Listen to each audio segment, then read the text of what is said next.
Tim Tebow is in at quarterback, making his Florida debut. Touchdown. The Denver Broncos select Tim Tebow. What a throw from Tebow.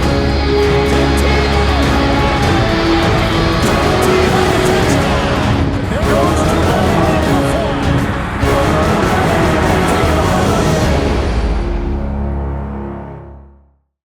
As the 2011 NFL season got underway, the Denver Broncos were completely lost. Fresh off the losingest season in franchise history, the Broncos continue to flounder, and they look poised to finish in the AFC basement for a second straight year. That is, until their much-ballyhooed backup quarterback took over, sparking an incredible turnaround that mesmerized the football world and turned that inimitable QB into the center of the sports universe.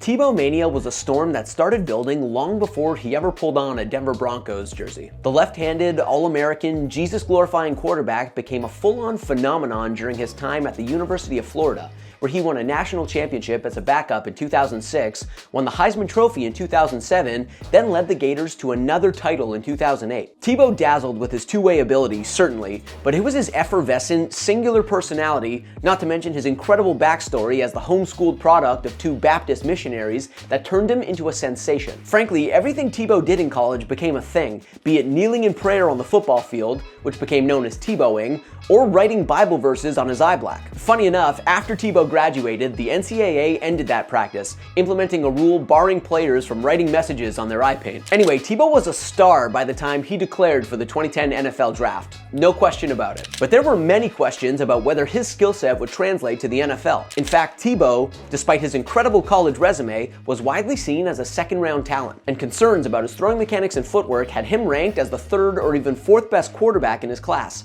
behind Sam Bradford, Jimmy Clausen, and in some evaluators' eyes, Colt McCoy. And as the first round unfolded, it very much looked like the pre-draft analysis was bang on, and that Tebow wouldn't hear his name called on day one. Except, spoiler alert, he did. As it turned out, the Denver Broncos, and specifically head coach Josh McDaniels, became enamored of Tebow in the lead up to the draft, and they had to have him. So, after selecting wide receiver Demaryius Thomas 22nd overall, the Broncos traded their second, third, and fourth round picks to Baltimore for the 25th overall selection.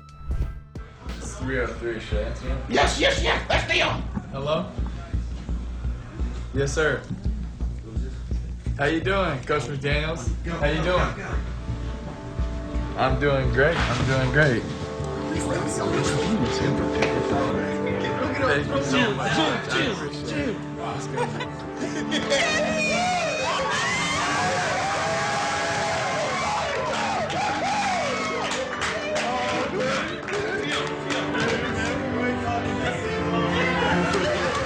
It was a surprising pick, to say the least. The Broncos had a decent quarterback in Kyle Orton, who threw for a career-high 21 touchdowns in 2009, and they needed help on defense and the offensive line. But McDaniels and the Broncos loved Tebow's intangibles as well as his versatility. With his size and athleticism, Tebow could be a useful piece in wildcat formations and could even take some snaps at tight end or on special teams. And although Tebow was clearly, unequivocally not going to start at quarterback out of the gate, it wasn't long before the former Heisman winner would get his shot and take over the sports world once again. See, the Broncos were a complete disaster in 2010, Tebow's rookie season. Although Orton played reasonably well, the Broncos fielded the worst defense in the league and ultimately went 3-10 over their first 13 games. Actually, their struggles cost McDaniels his job. Along the way, Tebow played sparingly, although he did make a few memorable contributions. He scored his first NFL touchdown on a 5-yard run in Week 6, then notched his first passing touchdown 4 weeks later in a Broncos blowout of the Chiefs. And despite spending most of his time holding a clipboard, Tebow remained a fan favorite. Get this, he had the third highest selling jersey in the NFL in 2010. And finally, in Week 15,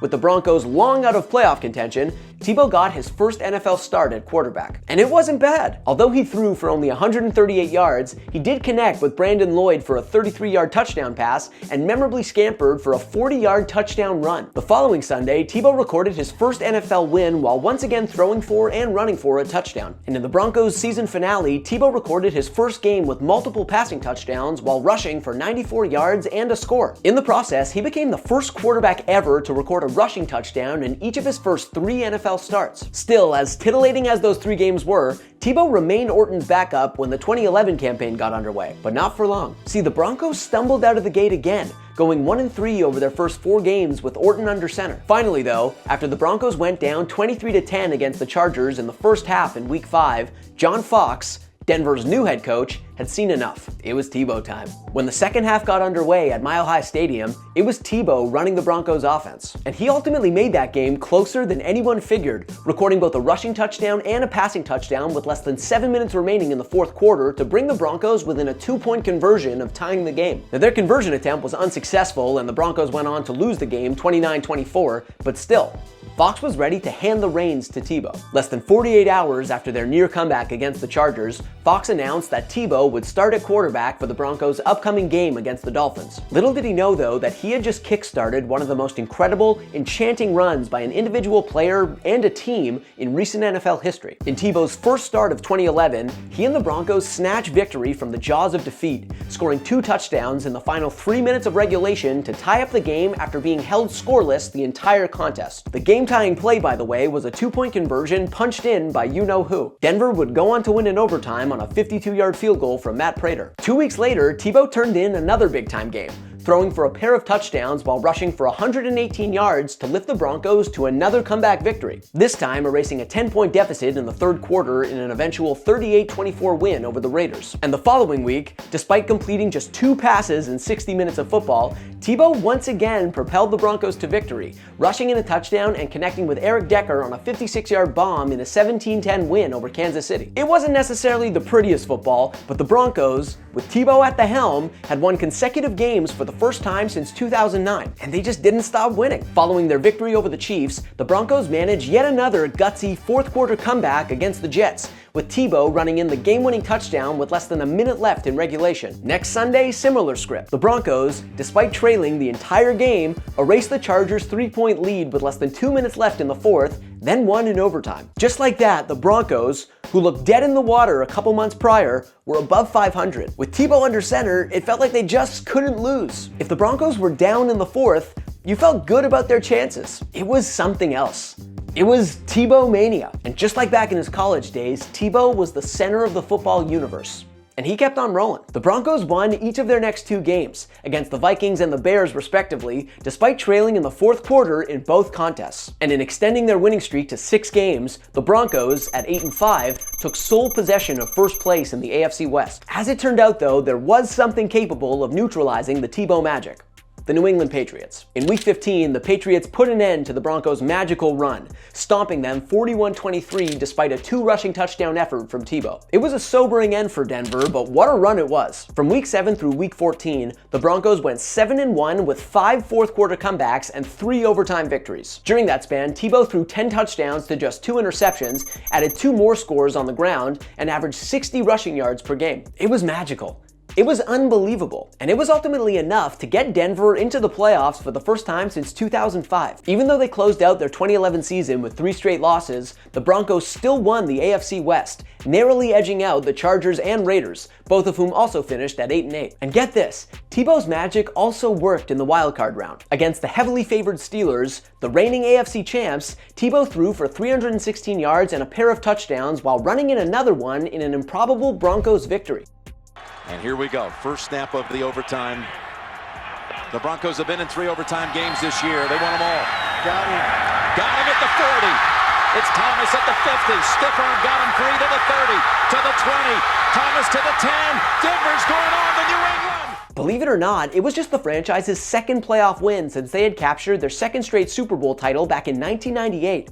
And it came with Tim Tebow under center. But as unbelievable as that victory was, and as impossibly blessed as Denver seemed, their magical ride was ultimately thwarted once again by the Patriots, who absolutely dominated the Broncos and overwhelmed Tebow in the divisional round. Tebow completed just 9 of his 26 pass attempts against New England and ran for only 13 yards in a 45-10 shellacking from the eventual conference champs. It was over. Of course, nobody in their right mind expected Tebow and the Broncos to beat the Patriots or to realistically vie for a Super Bowl, but you'd be forgiven for wanting them to, even for a second. But it was over.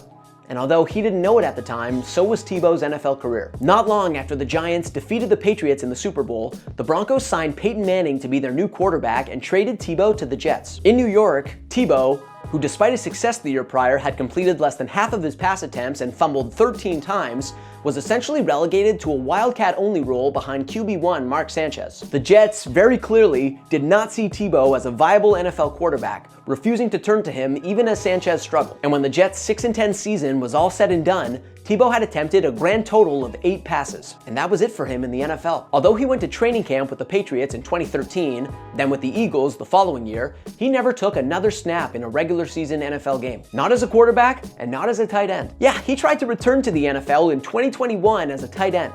He was unsuccessful. But although his NFL career didn't turn out as he had hoped, and wasn't nearly as bountiful as his college career, there was a time, a brief, memorable time, where Tebow was indeed the NFL's most captivating player. Thanks for watching. If you like this video and want to see more content like this, smash that subscribe button.